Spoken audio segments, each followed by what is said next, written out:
Joining me now to talk more about the Greenpeace protest and some of the issues surrounding offshore oil drilling is Mihaela Carstei. She is the Deputy Director for the Energy and Environment Program at the Atlantic Council. And Mihaela, let me start with why are these activists so aggressive in this effort, would you say? Well, let's first of all think about the history of Greenpeace and the type of protests they usually do around the world. First of all, this is the typical MO for Greenpeace. I'm not surprised that they've taken this path. But when it comes to Arctic drilling, the entire environmental community gets fairly inflamed. The issues surrounding the Arctic are much larger and much more comprehensive than the issues that would, let's say, affect offshore drilling in the Gulf or off the east or west coast. Okay, so break it down for us. What are the differences? Okay. First of all, shorter drilling season. Think back at the Deepwater Horizon when we needed immediate response to an accident. The harsh conditions, both temperature as well as the magnitude of storms, just overall the Arctic Ocean is an unforgiving place where the first responders or even the oil and gas companies that are trying to drill there need much stronger technologies to face those type of conditions. In addition to that, there's a different angle to the whole oil drilling in the Arctic question that the environmental groups are really trying to point out.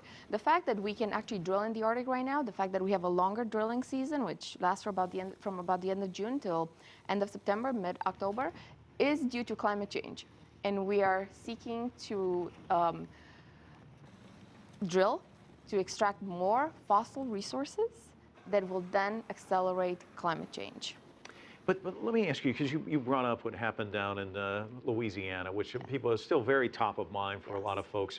Is that what they're using kind of as a leverage to kind of draw attention to this? Yes, they are using that as a leverage. The other point that they're trying to make is the fact that there are no common set of standards. Currently, the industry is determining the right type of technologies to use, either in the Gulf of Mexico or up in the Arctic. And the Department of the Interior here, Secretary Salazar, last year mentioned that we need a unified federal set of rules and regulations for Arctic drilling. Now, those are applied to the U.S. and to the U.S. Arctic. Think of the larger community up in the Arctic. There's 7 countries involved. I was going to ask you about that, because if Russia is to go forward, you've got Norway, you've got other countries who probably also have just as much interest in tapping into these resources. So what does it do if they move ahead in terms of basically unleashing the domino effect of more drilling? Well, first of all, will they move ahead? That's the first question. We have seen that both Shell and Exxon that have partnered with Russian companies to go after the resources in the Russian Arctic have slowed down their operations. They've been slowed down for various reasons. One of those being environmental. A type of gray whale that I'm not quite sure and not very familiar with, apparently was in danger near the Sakhalin island off the coast of Russia. But at the same time, it's an economic question. Is the price of oil high enough for those resources and those investments to have economic value at this point? And then that leads to the question, what about the economic benefits? What are some of the other benefits? Why are they looking to tap these resources? I think they're looking strategically. They're trying to position themselves in the Arctic to do the right studies, to identify where the resources are. The USGS has done a broad study, and we know there's about 13% of the world's undiscovered oil and about 30% of the world's undiscovered gas in the Arctic. However, until you drill and until you do the exploration phase, you're not quite sure what's there. And we may not need the oil tomorrow, but I think they're thinking, and obviously I'm not one of the representatives, they are thinking about 20 years down the road, 30 years down the road, or maybe even 15.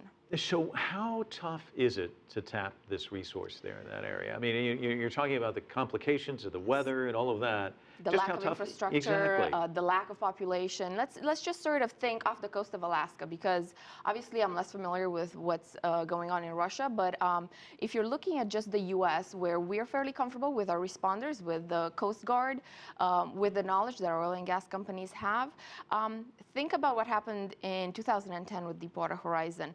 There there were thousands of people off the Gulf Coast ready to jump in and take any action necessary to mitigate that, the impact of that disaster. Now think up in Alaska off the North Slope. It's 1,000 miles away from Anchorage, and the populations are not even connected by roads. It's all done by small aircraft. Just from that perspective, what if an accident happens at the end of a drilling season? What if it freezes over?